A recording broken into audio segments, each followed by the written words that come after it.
Alright, we're back in the Hamilton Cemetery doing Edgar's morning walk. I can prove it. I'm not going to show myself on camera as usual, but there he is. Now he's not as interested in the camera as he was before. So, we're coming around the corner here. I always think, what better than a nice early morning walk than ghost legends and, of course, dark and violent history. And today, by the way, my name is Daniel from the Ghost Walks, and today we are going to feature dark and violent history. We're coming around the corner here at the Hamilton Cemetery. Of course, I'm going to stop at the grave in the distance there, the nice one with the statue on it.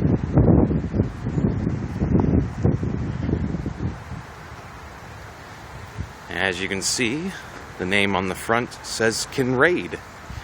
Now this is historically significant because of the person buried at the grave here. It's a little bit broken. It used to say Ethel Caroline Kinrade, and you can see the dates there. She was actually quite young when she passed away, and the reason for that, in 1909 she was murdered.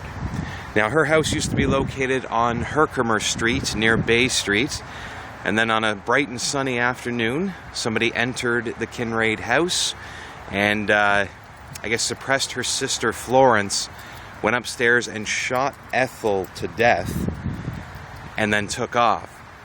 Now many called out for this man. They thought he was a transient from one of the halfway houses nearby, and there was reports of a guy from everywhere, including a guy on one of the streetcars wearing a dollar store mustache, and they believe he was the murderer.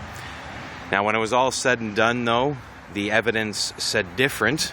It pointed towards Ethel's sister Florence, who was in love with Ethel's fiance, a man named, and I'm serious, this is true, Mr. Wright, Wright with a W.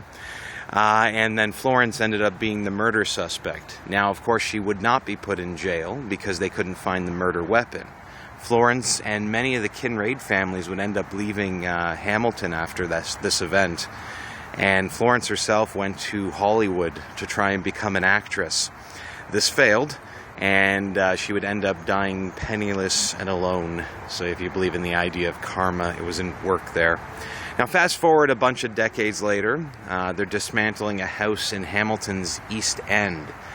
And when they take it apart, in one of the pipes, they would find a rusted out gun. Now, turns out, historically, this house was built and owned by the Kinrade family.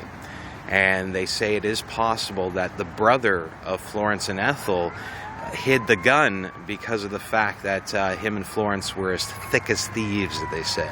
So I do personally believe that Florence murdered Ethel, and this is her gravesite here. Thanks for listening. I'm Daniel from the Ghost Walks, and of course, that's Edgar.